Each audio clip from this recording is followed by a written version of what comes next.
ভোর 5:30 থেকে শুরু করছিলাম ছাদ বাগানে কাজ করা। পুরো 4টা ঘন্টা লাগছে, তাও আমি একটা ছাদের পুরো অংশ পরিষ্কার করে শেষ করতে পারি নাই।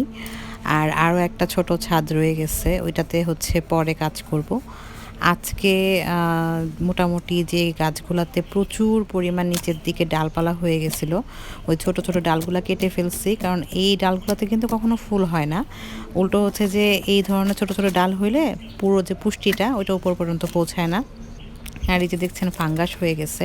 নিচের অংশে যদি পরিষ্কার না থাকে, গাছের গোড়া যদি পরিষ্কার না থাকে, তাহলে কিন্তু সূর্যের আলো ঠিক মতো গাছের গোড়ায় পৌঁছায় না, যার কারণে দেখা যায় বিভিন্ন ধরনের পোকামাকড়, তারপর বিভিন্ন ধরনের ফাঙ্গাস অ্যাটাক করে।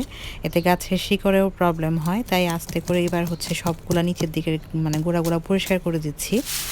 আর এই পরিমাণ কাটাকাটি হয়েছে, তাও পুরো কাজ শেষ করতে পারি নাই। আমার ছাদ বাগানে কিন্তু কলার গাছও আছে, এই যে কলা গাছের পাতাও কেটে দিছি। তো যাই হোক, মোটামুটি একটু ঠিকঠাক করে দিলাম। এখন দেখা যাবে ভালো করে ফুলও ফুটবে আর গাছগুলাও হেলদি হবে। আর শীতের আগেই যত্নটা নেওয়া খুব দরকার ছিল।